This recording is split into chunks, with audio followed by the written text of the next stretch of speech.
प्रभु यीशु मसीह के मधुर और जलाली नाम में आज दिनांक 5 जुलाई दिन मंगलवार को हम आप सब अपन के श्रोताओं का हार्दिक स्वागत करते हैं। आज के दिन के लिए जो वचन है वो लिया गया है भजन संगीता की पुस्तक उसका पहला अध्याय उसका दूसरा पद। वचन इस प्रकार से कहता है, परंतु वह तो यहोवा की व्यवस्था से प्रसन्न रहता और उसकी व्यवस्था पर रात दिन ध्यान करता रहता है।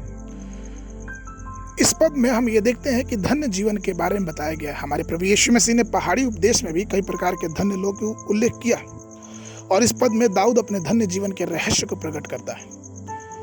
एक समय की बात है कि एक स्कूल में काम करने वाली एक धर्मनिष्ठ बहन ने दोपहर के भोजन के अवकाश के समय प्रार्थना का समय के रूप में उसने इस्तेमाल किया, लेकिन ये बात स्कूल के प्रधानाध्यापक को पता चली और वो किसी तरह से उस बहन को प्रार्थना करने से रोकना चाहता था। इसलिए उसने उस बहन को, बच्चे जब भोजन करते थे दोपहर के समय, तो उन्हें उसकी ड्यूटी लगा दी कि वो छात्रावास के जो मेस है उसमें जाके बच्चों का ध्यान रखेगी।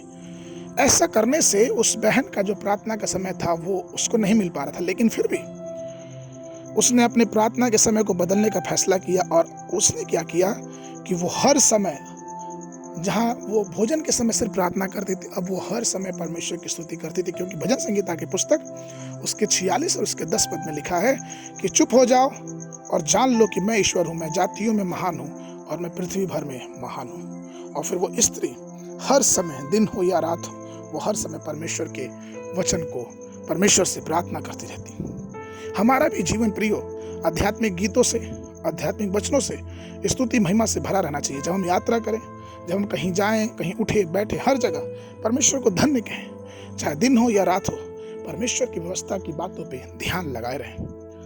अब ध्यान क्या है? यह बाइबल के पदों पे निरंतर और गहन चिंतन करने की बात को ही ध्यान कहते हैं। अर्थात जब हम परमेश्वर के वचन को सुन के उस पर ध्यान देते हैं, उस पर चिंतन करते हैं, उस पर मनन करते हैं, वही ध्यान है।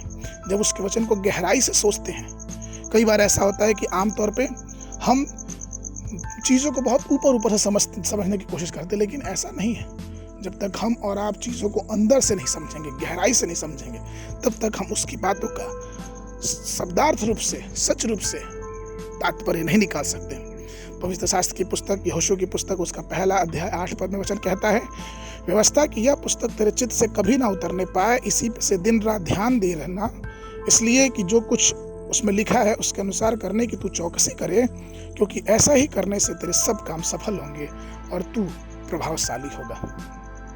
परमेश्वर के प्रिय लोगों, जब हम और आप परमेश्वर के वचन पर मनन करते हैं तो हमारा हृदय परमेश्वर की आत्मा की आग से भर जाता है और पवित्र आत्मा के अभिषेक की परिपूर्णता को अपने जीवन में पाते हैं। परमेश्वर की महिमा हमारे हृदय की गहराई को भर देती है और दिन रात हम परमेश्वर के वचन के मनन के अनुसार अपने जीवन में एक अद्भुत अनुग्रह को महसूस करने पाते हैं। इसलिए आइए हम उसकी बातों पे ध्यान दें, क्योंकि वो महान है। आज के मनन के लिए जो पद है वो लिया गया है भजन संगीता की पुस्तक उसका 119 अध्याय 99 पद। मैं अपने सब शिक्षकों से भी अधिक समझ रखता हूँ, क्योंकि मेरा ध्यान तेरी चितौनियों पर लगा रहता है। बाइबल अध्ययन के लिए सुबह के समय अय्यूब की पुस्तक उसका 30 और 31 अध्याय, सदला के समय प्रेरितों के काम उसका 13 अध्याय 26 पद से लेके 52 पद तक। परमेश्वर आप सबको आशीष देवे।